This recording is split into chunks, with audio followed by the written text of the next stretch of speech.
GKFX Prime presents the week ahead. Hi everyone. The biggest event on every crypto trader's calendar is happening this Tuesday, the Bitcoin halving. The price of Bitcoin crashed 50% in March, but has amazingly recovered that entire big decline, in large part because of big expectations for this event. Put simply, from Tuesday onwards, Bitcoin miners will only get half the number of tokens for the same amount of mining. So in this video, I'll give my take on what this could mean for Bitcoin, as well as preview the week ahead for financial markets. Now, before I run down the top things to watch out for in the economic calendar this week, can I ask that if you're interested in trading cryptocurrencies and you're glad I've made this video, please click that like button, and the YouTube algorithm will make sure more people see it, which means we can keep producing more free content.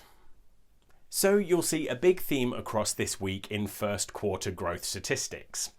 We have quarter one GDP results from Japan, the UK, Germany, and the Eurozone.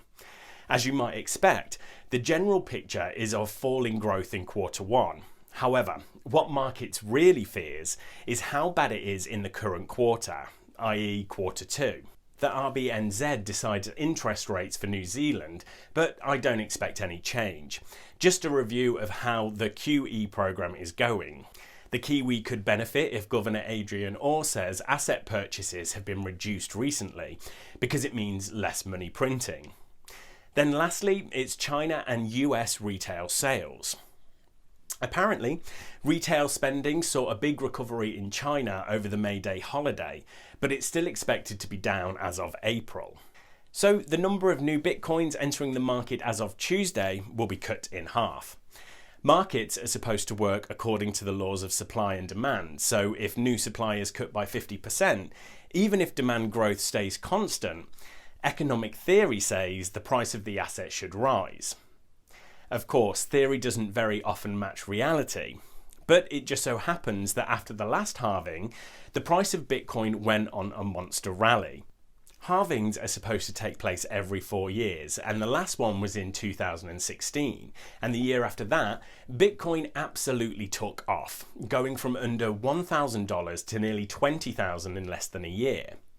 Of course, the big question is, does something similar happen again this time? The price is around $10,000 now. If the price rose by the same factor this time, we'd be looking at around $200,000 per Bitcoin.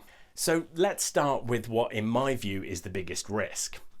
The price has more than doubled in 2 months, so the effect of the halving might already be in the price. That's how markets work.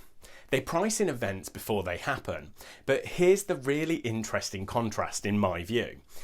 While central banks are trying to print as much new fiat currency as possible to contain the economic crisis from the coronavirus, the opposite is happening to Bitcoin, which of course can only ever have a maximum supply of 21 million. Well, good luck with trading this week, and make sure to subscribe so you don't miss our next video.